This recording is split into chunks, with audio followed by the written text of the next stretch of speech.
Hello everyone, class 8 history chapter 2। ठीक है। Basically India में ब्रिटिशर ट्रेड करने आए थे इंडिया में, क्योंकि हमारे इंडिया में बहुत मसाला था। इटीसी इंडियन से ले करके अपने देश में सेल करने के लिए और बहुत पैसा कमाने के लिए ईस्ट इंडिया कंपनी इंडिया में ट्रेडिंग के ही मकसद से आई थी और यहीं आके बस गई। हमारे यहाँ के राजा को हरा दिया।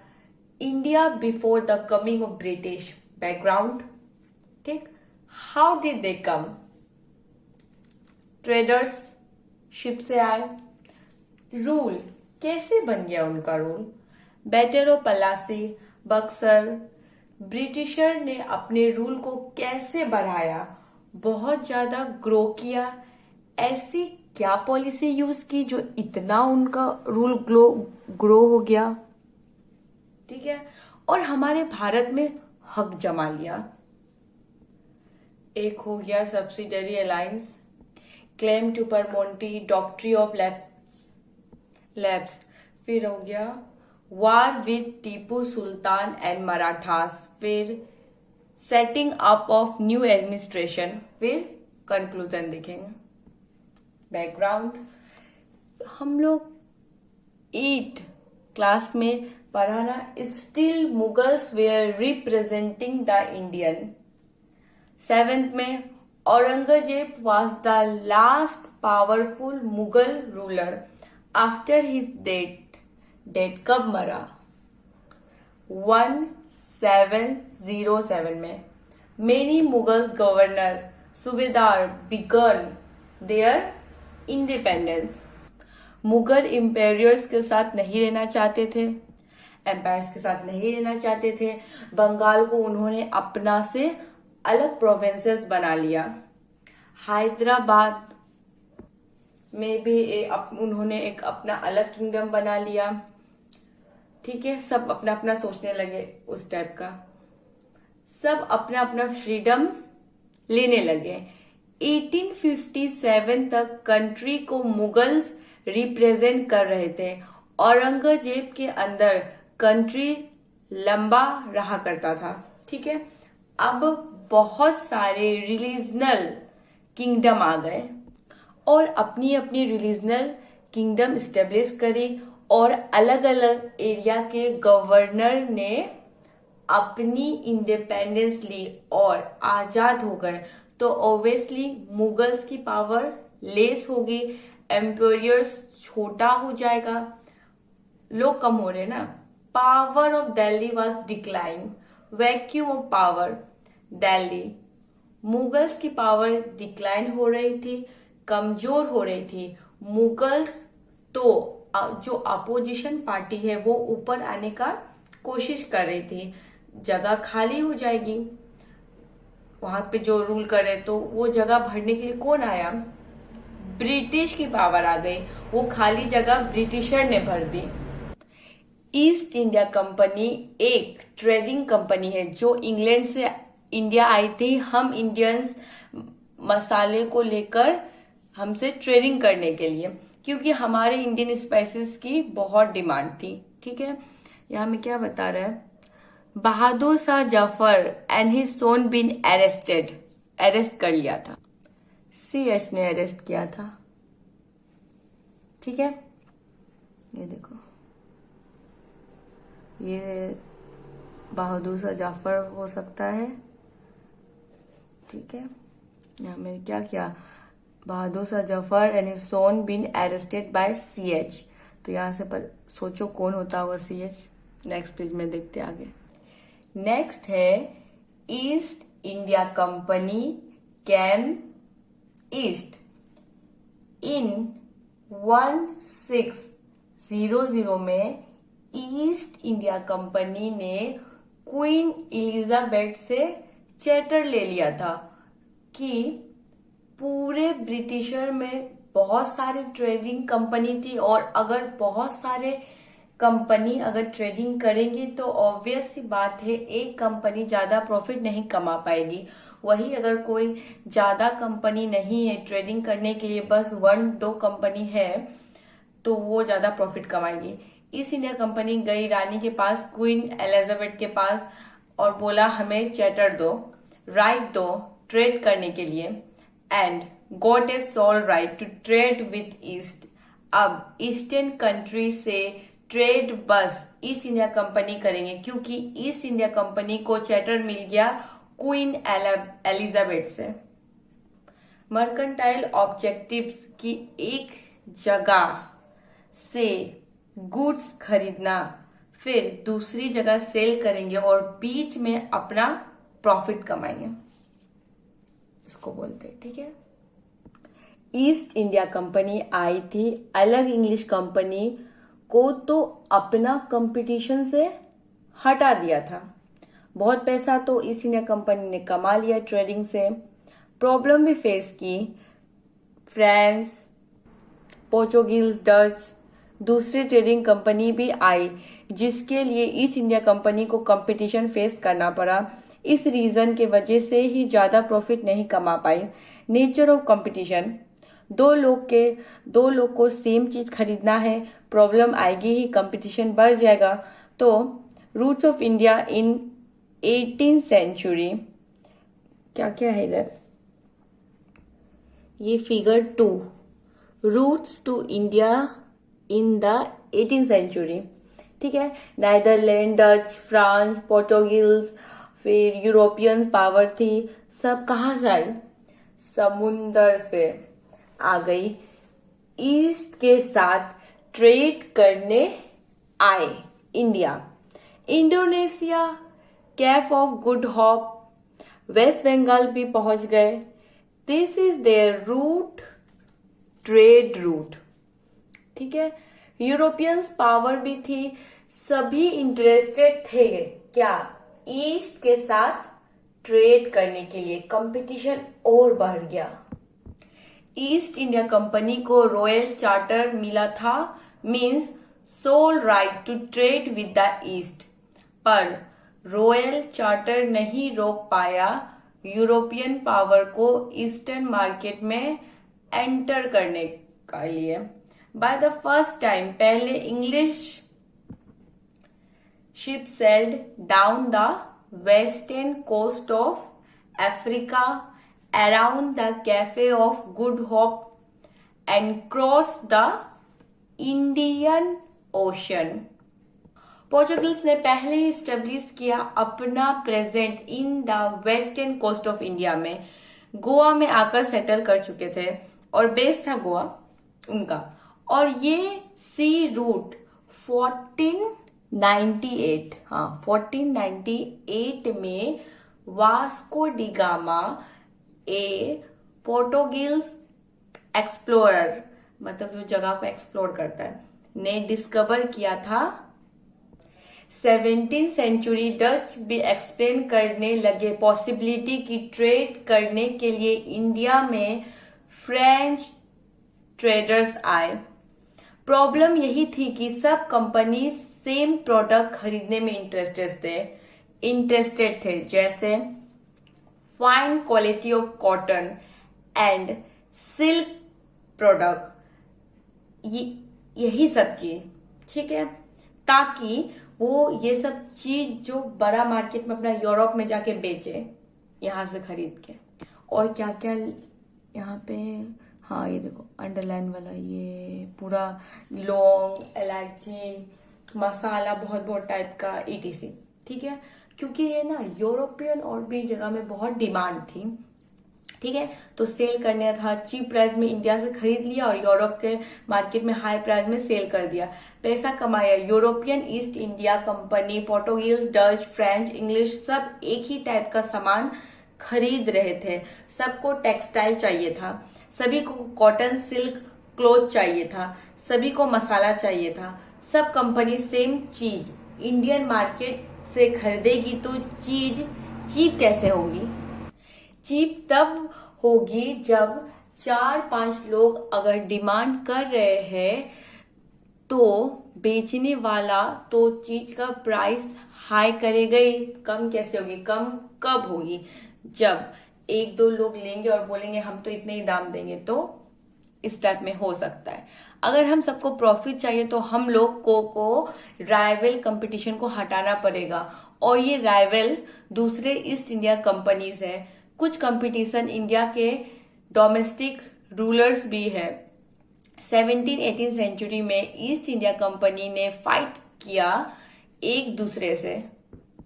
पोर्टुगीज ईस्ट इंडिया कंपनी से लड़ रहे हैं, फिर फ्रेंच, इंग्लिश से, इस टाइप का एक दूसरे कंपनी से लड़ रहे हैं। रूट्स जो रास्ता है ब्लॉक कर रहे हैं, फिर शिप को डुबा देते हैं।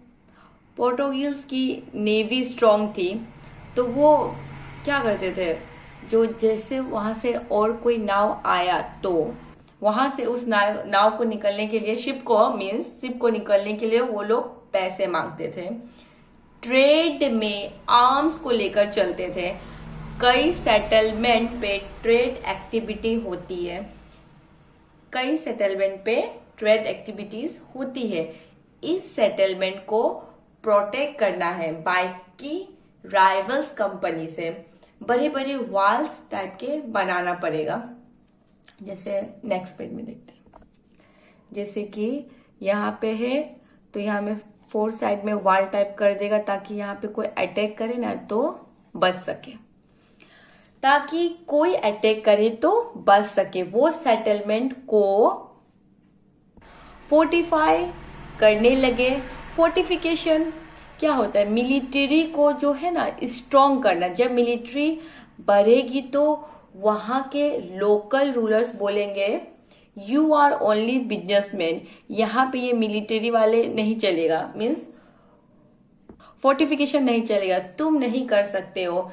ईस्ट इंडिया कंपनी को धीरे धीरे समझ आ गया था, अगर ट्रेड करना है तो चीजों को, और पॉलिटिक्स है ना, जो पॉलिटिक्स का कंट्रोल होना जरूरी है अगर कुछ चीज को अपने हित में करना है तो।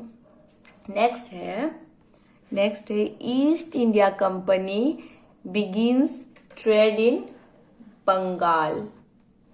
ठीक है। The first English factory was set up on the bank of the river Hooghly in 1651। उस टाइम कंपनीज, ट्रेडर्स को फैक्ट्रीज कहा जाता था। यहाँ फैक्ट्रीज उस पार्टिकुलर ईस्ट इंडिया कंपनीज के फैक्ट्रीज के एडमिनिस्ट्रेटिव हेड, वहां पे कंपनी में उस पे फैक्ट्री पे जो ट्रेडिंग पोस्ट है, ट्रेड कैसे हो रहा है ये देखने के लिए टाइम टाइम पे ब्रिटिशर को लेटर लिख के बताते थे कि ये सब हो रहा है। लोकल्स रूरल से बात करते थे ये मैटर्स पे। ये फैक्ट्रीज, जैसे फैक्ट्रीज के इंचार्ज होते हैं वैसे ही फैक्ट्री में एक वार हाउस होता है, जो सामान को जो एक्सपोर्ट हो रहा है ना वो सामान को रखने के लिए। ठीक है, एक सामान को एक्सपोर्ट जो हो रहा है, ठीक है, पूरे इंडिया से सामान खरीदते हैं, फिर वार हाउस में जमा करके रख देते, फिर जैसे जैसे डिमांड होगा उस हिसाब से सामान को बेचा जाएगा। इंडिया के बाहर एक्सपोर्ट करेंगे। यही फैक्ट्री पोस्ट में ऐसे रूम होते हैं जहां कंपनीज के ऑफिसर बैठ करके ट्रेड की बात करते हैं। कंपनी ऑफिसर जो इंडिया में ट्रेड ऑपरेट करते हैं उस ट्रेडर से बोलेंगे हमें प्रॉपर इंफ्रास्ट्रक्चर बना रखा है, मीन सब कुछ अच्छा से बना रखा है, प्रॉपर कंपनी के पोस्ट बना रखी है, आपको सारी फैसिलिटी मिलेगी, आप यहाँ पर आके बिजनेस सेटअप करिए, प्लेस हम देंगे, गुड्स रखने के लिए जगह भी हम देंगे, आप पूरे इंडियन सब कंटिनेंट से हमें लाके दीजिए सामान और पैसा दोनों कमाएंगे। ईस्ट इंडिया ने मर्चेंडाइज से आप आइए, मर्चेंट से बोला आप आइए हमारे फैक्ट्री से बिजनेस करिए। 1651 हुगली नदी के किनारे जो फैक्ट्रीज थी, 1696 आते आते ब्रिटिश ऑफिसर ये फैक्ट्रीज के चारों साइड फोर्ट बनाना शुरू कर दिया। चारों साइड फोर्ट बनाना क्या कर दिया, शुरू कर दिया, ताकि इस फैक्ट्रीज पे अगर कोई अटैक हो आप चीज को प्रोटेक्ट कर सके। Local ruler specially Mughal governor को कंट्रोल असिस्ट में रखने के लिए बंगाल पे मुगल्स का राज था। ये ब्रिटिश ऑफिसर मुगल ऑफिसर को पैसा भेज दिया करते थे। पैसा देकर के मुगल्स ऑफिसर चुप रहते थे। इस कंपनी ने मुगल ऑफिसर के साथ जमींदारी राइट्स ले ली ओवर 3 विलेज। कौन कौन सा? 3 विलेज पे जमींदारी राइट्स ली। एक हो गया यहां में कालीकटा, डेवलप करके अब वो कलकत्ता बन गया, कोलकाता बन गया। ठीक है, ब्रिटिशर ने डेवलप किया, पहले कुछ भी नहीं था वहां पे ब्रिटिशर ने ही, मतलब हम लोग के लिए नहीं, अपने ट्रेडिंग पर्पस के लिए ही, ट्रेडिंग सेंटर के लिए किया। लेकिन अभी के टाइम में कोलकाता कितनी बड़ी सिटी है। मुगल एम्पायर ने औरंगजेब को पैसा दिया और फरमान इशू किया। फरमान, ठीक है, अब पढ़ेंगे फरमान क्या है। कंपनी जो भी बंगाल के एरिया में ट्रेड करेगी उसके ऊपर कंपनी को कोई भी ड्यूटी नहीं देनी है। सरकार को कुछ भी जो एक्सपोर्ट कर रहे हैं उस पे सरकार को कोई ड्यूटी देने की जरूरत नहीं है। औरंगजेब ने कुछ पैसे लेकर फरमान दे दिया। औरंगजेब ने कुछ पैसे लिए और फरमान दे दिया। औरंगजेब का फरमान दिया था बस कंपनीज को। ब्रिटिश ईस्ट इंडिया कंपनी के ऑफिसर ने जो इंडिया में पास की बात है, इसमें क्या बोला है, प्राइवेट ट्रेड जो है वो खुद का बिजनेस चलाते थे। प्राइवेट ट्रेडर इंग्लैंड में जो अमीर लोग रहते हैं वो चाहते थे कि उनके बच्चे की नौकरी ईस्ट इंडिया कंपनी में लग जाए। पैसे तो ज्यादा नहीं मिलते हैं, बिजनेस अपॉर्चुनिटीज मिलती है, खुद का बिजनेस करते हैं अंग्रेज, इसलिए पैसा कमाते हैं। खुद का पर्सनल ट्रेड था। औरंगजेब का फरमान कंपनी को दिया था। इस फरमान का यूज कर करके जो प्राइवेट बिजनेस करते थे ईस्ट इंडिया कंपनीज का एम्प्लॉयज उस पे ये ड्यूटी नहीं भरते थे। और औरंगजेब का फरमान था कंपनीज ड्यूटी नहीं भरेगी। प्राइवेट ईस्ट इंडिया कंपनी के ऑफिसर जो प्राइवेट ट्रेड कर रहे थे उनकी भी ड्यूटी नहीं भर रहे थे, अपनी प्रिविलेज का गलत फायदा उठा रहे थे और मैनिपुलेट कर रहे थे। इससे क्या हो रहा था, बंगाल के रेवेन्यू को नुकसान हो रहा था। औरंगजेब के बाद ये चीजें चलती रही। फिर MQK ने कहा ये क्या है, कंपनीज को कोई ट्रेड कर रही है वो ड्यूटीज नहीं भरेगी और जो कंपनीज का ऑफिशियल ट्रेड कर रहा है उसको ड्यूटी भरनी पड़ेगी। ये कंपनीज के ऑफिशियल और चालू थे। लोकल मर्चेंट ऑफिशियल ट्रेडर थे ना, वो लोकल ट्रेडर जो ब्रिटिश ऑफिसर को अच्छा कंसेशन देते थे, छूट, तो उन मर्चेंट को, लोकल ट्रेडर को भी ड्यूटी माफ कर देते थे। इस फरमान के अंदर जो कंपनी को औरंगजेब ने दिया था कि उसी के बेसिस पे MQK ने बोला कंपनीज के लिए ट्रेड ड्यूटी माफ है बस। क्या बोला, कंपनी के लिए ट्रेड ड्यूटी माफ है बस, यही मानना पड़ेगा क्योंकि इन लोग तो कोई दे ही नहीं रहे ड्यूटी, सब प्राइवेट वाला जो करे वो भी नहीं दे रहा है ट्रेडर्स। तो इससे क्या हो रहा है, बंगाल जो है ना उसका रेवेन्यू लेस हो रहा है। ठीक है, आपको दिया जा रहा है वो आपको नहीं मिलेगा। प्राइवेट ट्रेड पे ड्यूटी देनी पड़ेगी। जो ट्रेड से प्रॉफिट कमा रहे हैं उस पे हम ट्रिब्यूट दीजिए। आप हमें कॉइन माइक नहीं कर सकते हैं। बोला आप अपनी कॉइन मिंट नहीं कर सकते, आप अपनी मिलिट्री पावर को स्ट्रांग नहीं कर सकते बारे में। ठीक है, ये सब बंगाल के नवाब ब्रिटिशर को बोल रहे थे। फोर्टिफिकेशन नहीं कर सकते, ये सब बंगाल के नवाब ब्रिटिशर को बोल रहे थे। ब्रिटिशर को तो पैसा चाहिए था जो मिल नहीं रहा था ज्यादा, और अगर इसलिए वो गुस्सा में थे, नवाब से बंगाल को पैसा देंगे तो इनका प्रॉफिट लेस हो जाएगा। कंपनीज को रेवेन्यू एंड बिजनेस करने का तरीका जो है उस बंगाल गवर्नमेंट को लॉस हो रहा था, ये सब तरीका से, ड्यूटी नहीं देने का तरीका से। इससे नवाब को भी गुस्सा आ रहा था। बंगाल कॉलोनियल एटीट्यूड ला रहे थे, ऑथोरिटी मान नहीं रही थी, नवाब को डिसरेस्पेक्टफुल लेटर्स लिखा जा रहा था, बंगाल के नवाब को डाउन करने की कोशिश किया जा रहा था। ये कॉन्फ्रंटेशन लिमिट क्रॉस हो गया, तब बैटर ऑफ पलासी हुआ। The battle of Plassey, Alivardi Khan dead in AK, dead in 1756. Siraj Uddaula become the nawab of Bengal, powerful rulers थे। ठीक है, ब्रिटिश की बात सुनते नहीं थे, इसलिए ब्रिटिशर ने बोला, सोचा इस सराजुद्दौला को हटा के उसके बदले एक पपिट रूलर को बिठा देंगे, जो गद्दी पे बिठा देंगे, जो ब्रिटिश के इशारों पे नाचे।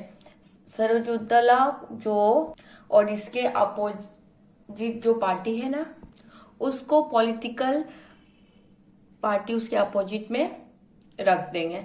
फिर कोशिश की कि सराजुद्दौला को भी कि कॉन्स्टिट्यूशन दे, कुछ प्रिविलेज दे, लेकिन ब्रिटिशर इस मुहिम में कामयाब नहीं हो पाए। फिर ब्रिटिशर के बीच और सराजुद्दौला के बीच में क्या हुआ, फाइट ग्रो हुई। फिर सराजुद्दौला कंपनी को बोल रहे थे, अपनी मिलिट्री फोर्टिफिकेशन बंद करो, रेवेन्यू पे करो, पर कंपनी कर नहीं रही थी, नेगोशिएशन फेल्ड हो गया। सराजुद्दौला ने ब्रिटिश पे अटैक किया 30,000 सोल्जर्स के साथ, 30,000 सोल्जर के साथ। कासिम बाजार की फैक्ट्री पे अटैक किया, कंपनी ऑफिसर को अरेस्ट किया, ज्यादा जो फाइट करे थे उसको बंद किया और आधे को मारा। वार हाउस कलकत्ता पे अटैक कर दिया। सराजुद्दौला ने कोलकाता पे जो कंपनी का फोर्ट था उस पर हक जमा लिया। जब खबर पहुंची मद्रास की कलकत्ता पे कब्जा हो गया है, तो मद्रास में जो कंपनी का जो हेड क्वार्टर है वहां से फोर्स निकला under the command of Robert Clive. बहुत सारे नेवल फ्लीट एक्टिव हो गए। फिर नवाब के साथ नेगोशिएशन हुआ।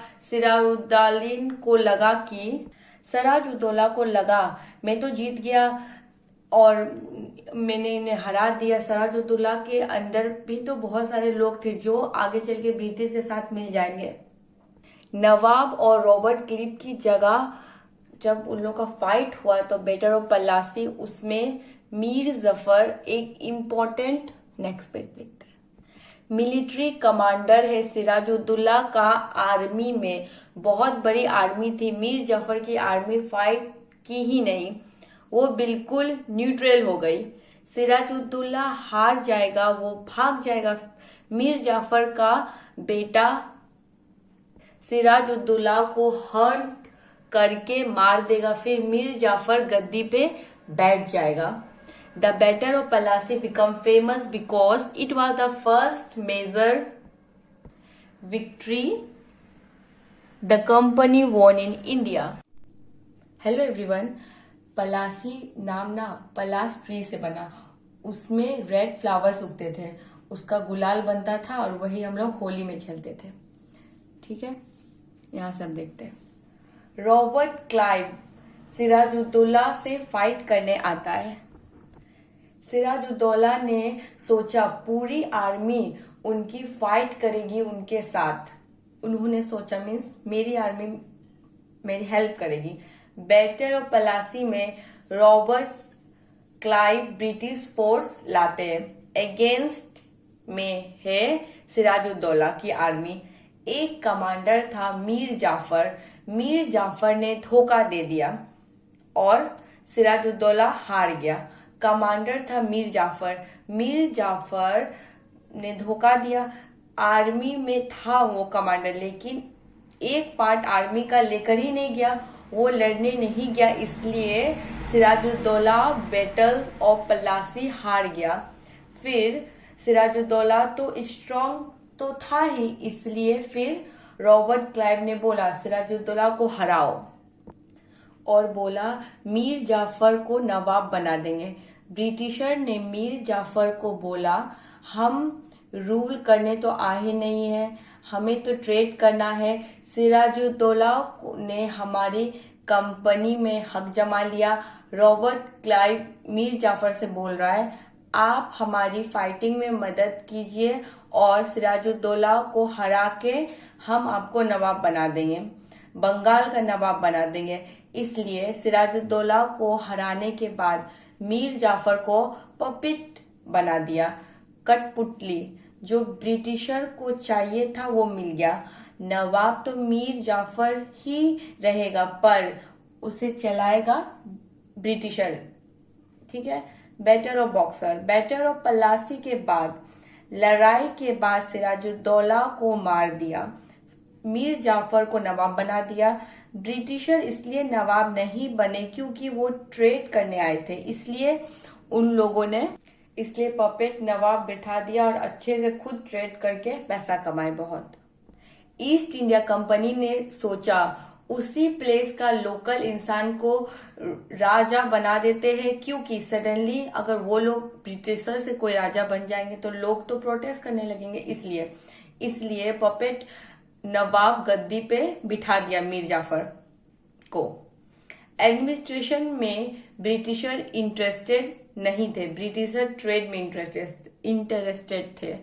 बाद में कंपनी को डिफिकल्ट लगा वर्क करने के लिए नवाब के साथ, पपेट नवाब के साथ मीन्स मीर जाफर के साथ। क्योंकि मीर जाफर बना है, मीर जाफर पे भी तो रेस्पॉन्सिबिलिटी है जनता की। जनता भी सोचेंगे ना ये नवाब है, हमारी मदद करेगा, हमें साथ जो गलत होगा हमें सपोर्ट करेगा अच्छा में।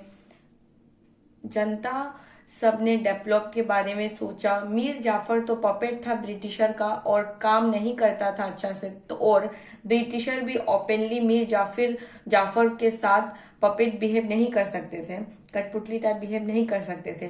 क्योंकि लोग देखते, इसलिए जो बेसिक डिग्निटी वे में बिहेव करते हैं ना वैसे ही करे थे, ताकि लोगों को नहीं लगे कि वो पपेट नवाब है, लोगों को लगे कि नवाब है। जितना कंपनी चाहती थी उतना हेल्पफुल पपेट नवाब नहीं बन सके, ताकि जनता के सामने नवाब लगे, तो इसलिए पपेट नवाब और कंपनी के बीच के रिलेशन अच्छा से नहीं चलने लगे। कंपनी को पपेट नवाब के साथ काम करना अच्छा नहीं लग रहा था। यही सब प्रॉब्लम की वजह से एक और बैटल हुआ। जैसे ईस्ट इंडिया कंपनी चाह रहे थे वैसा हो नहीं रहा था।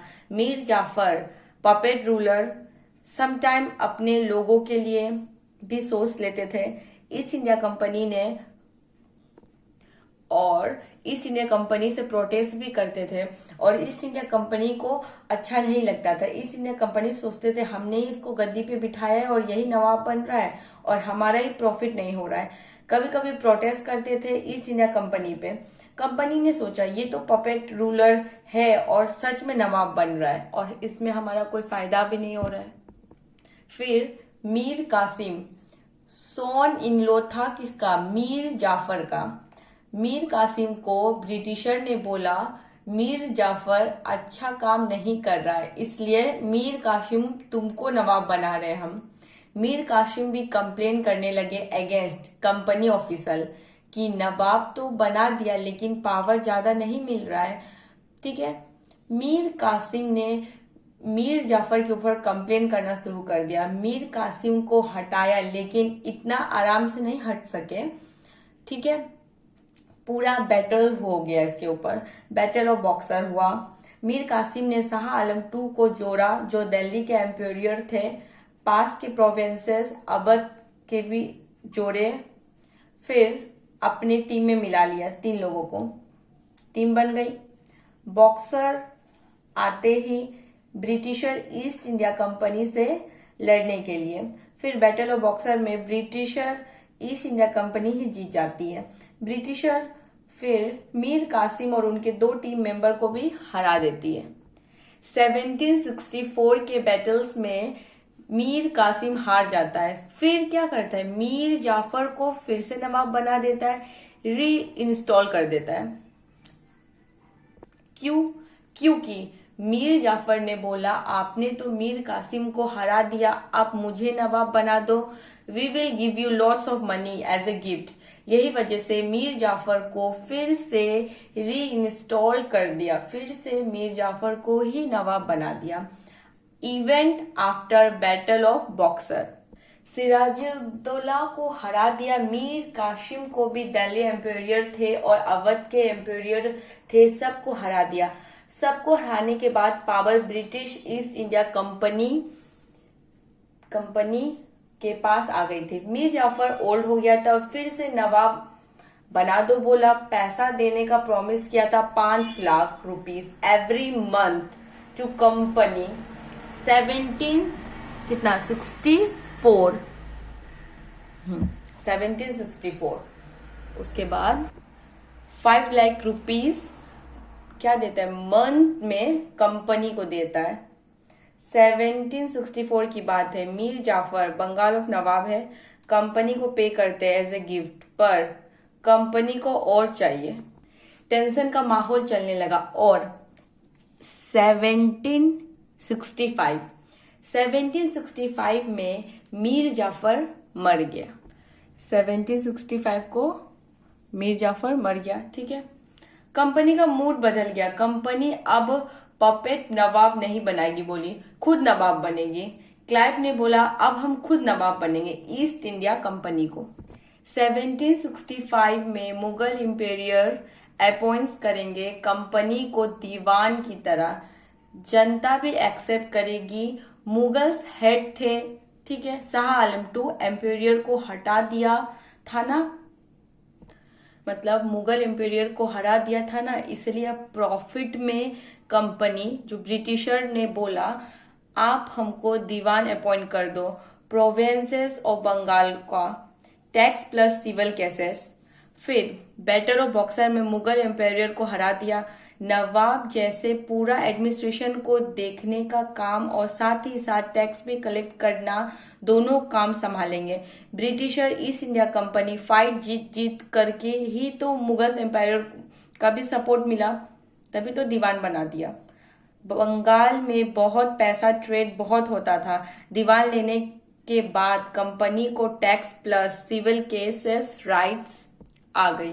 कंपनी ने बंगाल के वास्ट रिसोर्स उनका यूज करने लगे, ऐसे ही करके सारा पैसा बंगाल से इंग्लैंड लेकर चले गए, अपना पूरा तिजोरी भर लिया। दादा भाई नारोजी ने भी लिखा पानी की तरह पैसा बहाकर इंडिया से इंग्लैंड ले गए, ठीक है। अभी 2 डिवाइड करके बात समझते हैं।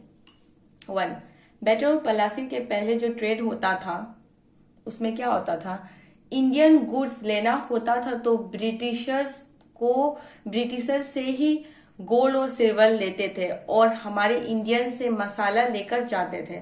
पॉलिटिकल मिलिट्री पावर नहीं थे तो ट्रेडिंग के पर्पज से आते थे, पैसा ही लेकर आना पड़ता था, ठीक है। लेकिन अब trade after battle of Plassey and diwani rights मिलने के बाद ट्रेड कैसे होता था।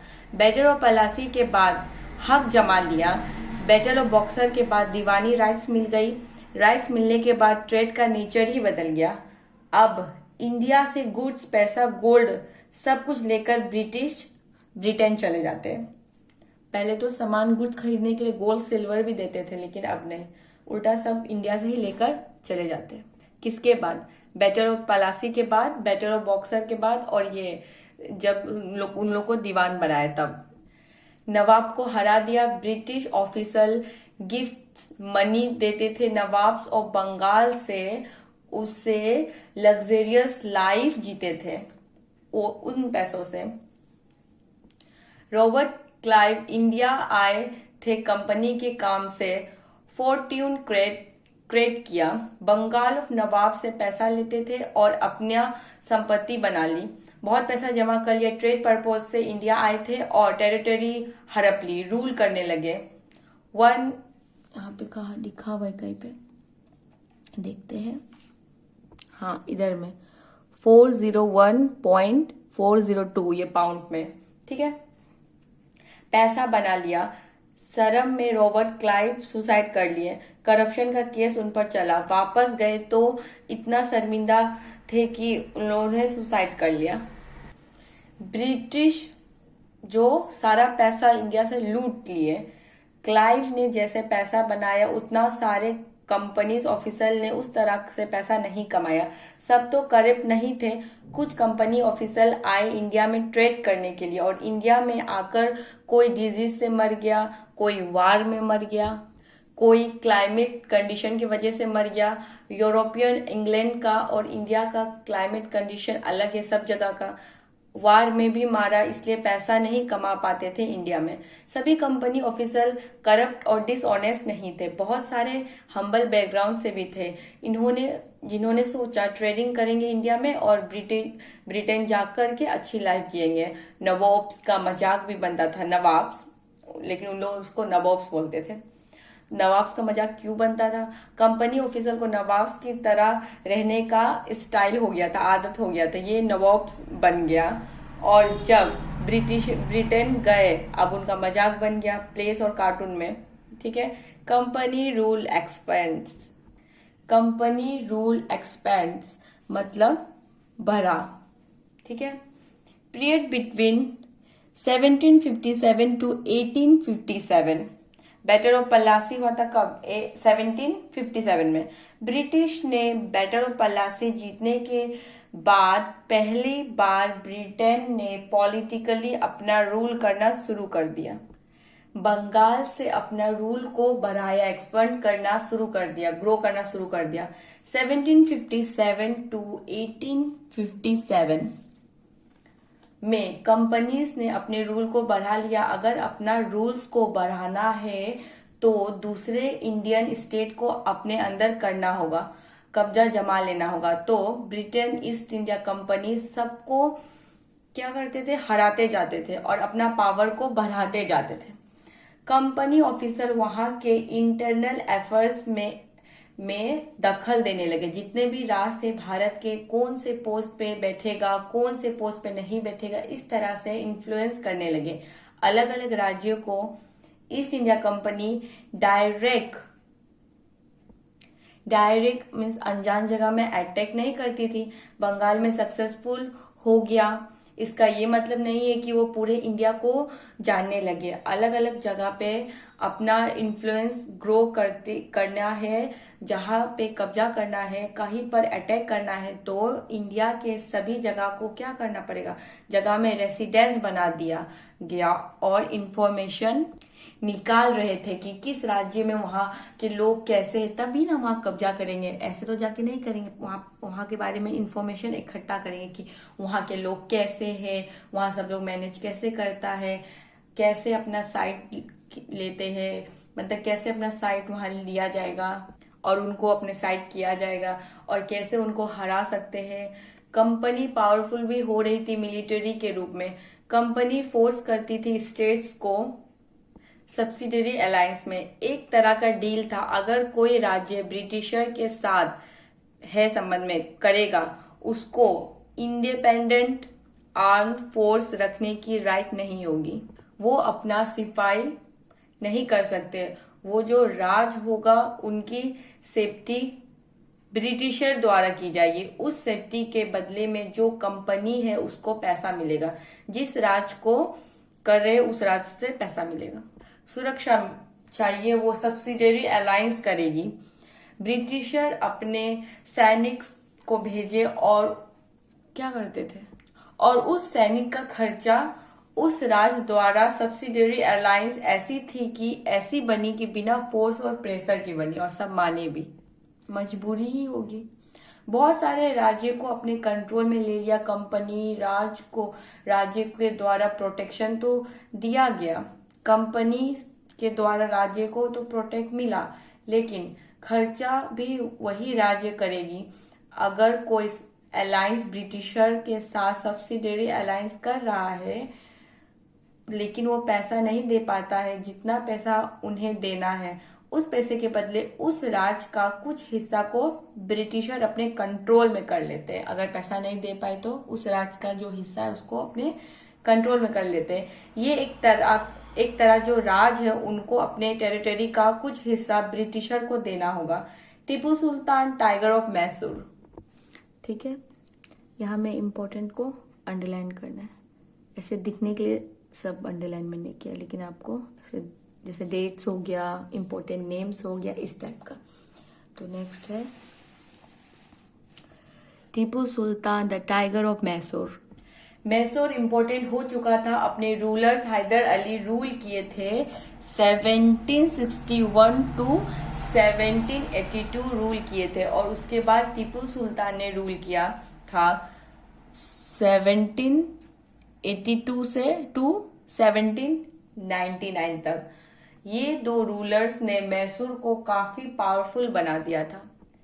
1785 में टीपू सुल्तान ने उनका राज से जो चीज एक्सपोर्ट होती थी, जैसे सैंडलवुड, पेपर एंड कार्डमम, इलायची, ये सब चीज को एक्सपोर्ट अपने राज से बंद कर दिया गया कराना। और साथ ही साथ जो लोकल मर्चेंट्स थे उनको एक तरह से डिसअलाउड कर दिया। वो कंपनी के साथ ट्रेड जो कर रहे थे, ट्रेड कंपनी के साथ वो बंद कर दिया। टीपू सुल्तान ने फ्रेंच से क्लोज रिलेशनशिप बनाया। उसकी मदद से अपने आर्म को एडवांस किया, मॉडिफाई करने की कोशिश की, और कई हद तक मॉडिफाई भी हुई। 4 war were fought with Mysore. कौन कौन सा? Next page. वार था एक ये 1767 से 69, फिर ये 1780 से 84, 1790 से 92 एंड लास्ट 1799। लास्ट वार हुआ था श्रीरंगपट्टनम में। यहाँ पर जो कंपनी थी फाइनली जीत पाई थी। मैसूर कंप्लीटली डिफेक्ट हो गए थे, हार गए थे। टीपू सुल्तान 1799 में लास्ट वार लड़े, फिर अपने राजधानी को बचाते हुए शहीद हो गए, मर गए। पुरानी डायनेस्टी वहां हुआ करती थी गोडियार्स की, इनको हटा करके वो राजगद्दी पे बैठ जाते थे, कंट्रोल अपना पे ले लिया था। टीपू सुल्तान हार गया, टीपू सुल्तान का पावर चला गया। जो पुरानी डायनेस्टी थी ओडियार्स की, उनको एक तरह से वापस राजगद्दी पे बिठा दिया गया, और वहां पे उसके ऊपर सब्सिडेंस अलायंस लगा दिया गया। सब्सिडरी अलायंस के द्वारा यहाँ पे राज होता था डायरेक्टली। कंपनीज को कंट्रोल था, कंपनीज का कंट्रोल था, इन्फ्लुएंस था। ये टीपू सुल्तान का toy tiger. War with the Marathas 1761 के आसपास तक मराठास बहुत पावरफुल थे। इतने ताकत थी कि वो पूरे इंडिया में भी रूल कर सकते थे। ब्रिटिशर को अगर वो टाइम में कोई टक्कर दे सकता था तो वो मराठास ही थे। जब थर्ड बैटल्स ऑफ पानीपत हुआ, इनकी ताकत कम हो गई। इनके बाद मराठास स्ट्रक्चर में चेंज आ गया। वो कई सारे स्टेट में बैठ गए, जिनको अलग अलग में बट गए, जिसको अलग अलग लोग लीड कर रहे थे। इनको सरदार कहा जाता था। ये अलग अलग डायनेस्टी से बिलोंग करते थे। जैसे कि थर्ड बैटल्स ऑफ पानीपत हुआ, उसका बाद क्या हुआ, ताकत कम हो गया। इसका बाद मराठास स्ट्रक्चर में चेंज आया, पड़ा यहाँ तक। वो कई सारे स्टेट्स में बट गया, जिनको अलग अलग चीफ लीड करते थे। उनको सरदार कहा जाता था। ये अलग अलग डायनेस्टी से बिलोंग करते थे, जैसे कि सिंधिया, होलकर, गायकवाड़, भोसले। ठीक है, ये अलग अलग डायनेस्टी थी मराठास के, जो एक साथ मिल करके मराठास कन्फेडरेंस का डिमांड करते थे। इनको लीड किया जाता था पेशवा, प्रिंसिपल मिनिस्टर्स। के द्वारा होती थी। पूरे मद्रास एम्पायर के एंग्लो मराठास वार, मराठास और कंपनी के बीच में लड़ाई हुआ था। जो पहले वार लड़ाई हुआ था वो खत्म हुआ 1782 को, एंडेड इन 1782। ठीक है, इस 2 वार में कोई क्लियर विनर नहीं है, तो इसको खत्म करने के लिए ट्रीटी ऑफ सलवा साइन करना पड़ा। ओके, जो सेकेंड एंग्लो मराठास वार लड़ा गया 1803 से 05 तक। जो ब्रिटिशर थे वो ओडिशा में अपना कंट्रोल जमाने में सक्सेस हो गए। यमुना रिवर जो है उसके नॉर्थ रीजन में आगरा, दिल्ली, इस रीजन में ब्रिटिशर का कंट्रोल हो चुका था। फिर थर्ड एंग्लो मराठास वार 1817 से 19 तक, इसमें भी ब्रिटिशर सक्सेस हो गए और मराठास एम्पायर को खत्म कर दिया गया। मराठास पावर को खत्म कर दिया गया और पेशवार को हटा दिया गया और कानपुर के पास भेज दिया। यहाँ जो कंपनीज थी उनका पूरा कंट्रोल विंध्या है उसके साउथ तक। Next, the claim to पैरामोंसी।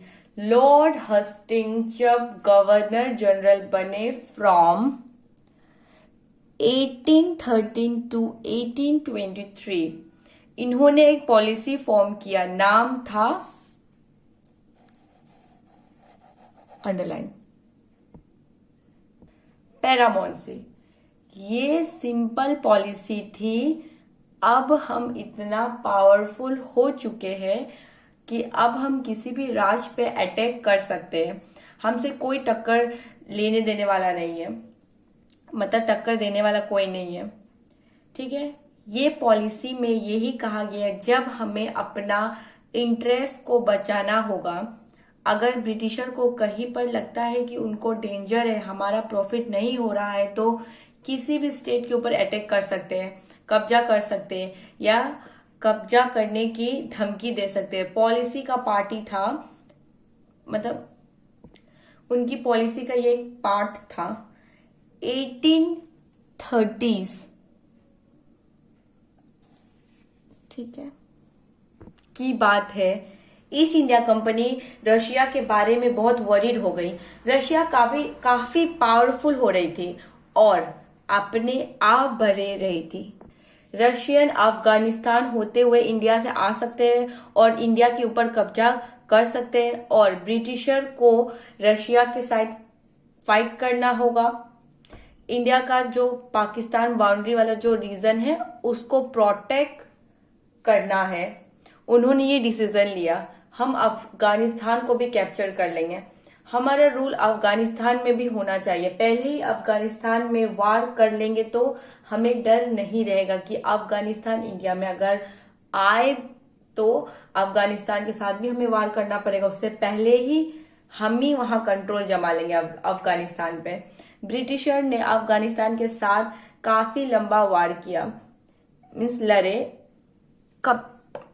1838 and 1842 के बीच में, और इनडायरेक्ट कंपनी रूल वहां पर इस्टेब्लिश किया।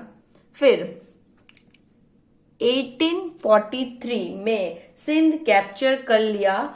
फिर इनका नजर गया पंजाब में। उस टाइम महाराजा रंजीत सिंह काफी पावरफुल थे, इसलिए ब्रिटिशर ने खुद को फाइट करने से रोक के रखा था। फिर वो मर गए और वो गद्दी से हट गए, पंजाब को एनेक्स कर लिया। ओके एवरीवन, नेक्स्ट क्लास में इसको पढ़ेंगे। Okay, thank you so much.